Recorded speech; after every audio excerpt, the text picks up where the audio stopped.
Okay, if you'd just like to tell us a little bit about how your experience has been so far. It's been difficult, trusting someone else completely, like coming down the stairs when she says that's the last step. Although she's my sister and I trust her implicitly, I'm still checking to make sure that there's no more steps, and little things like putting on your makeup and little things that you take for granted. It's all been really, it's been quite hard, hasn't it? It's been hard looking after somebody else.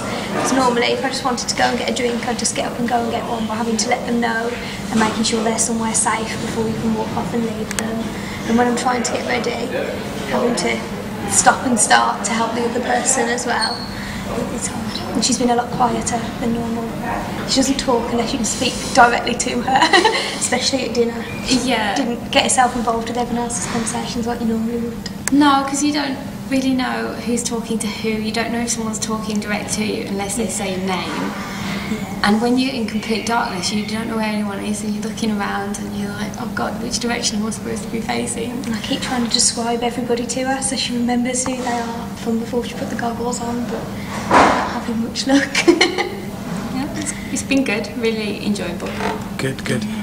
And out of all the events you've taken part in so far, what has been the most challenging? Dancing on the dance floor with lots and lots of other people.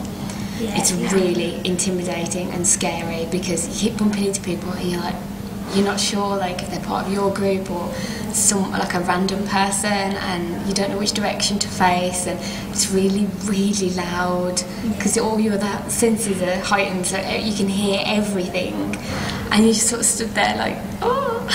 It's hard to relax because I have to look after Sarah, obviously.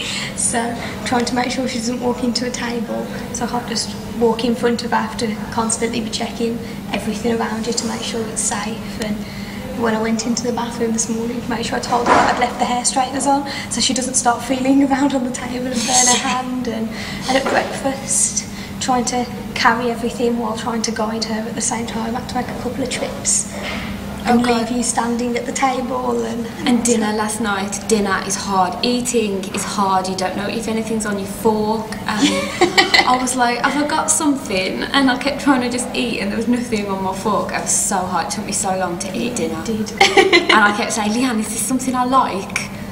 Because I'm really fussy with my food, so I've got to push all the foods I don't like to one side of the plate and all the ones I do like to the other side of the plate, just to make sure that I was eating, like feel comfortable with what I was eating. Because normally you can have a look, but it's just so daunting. Yeah, really daunting.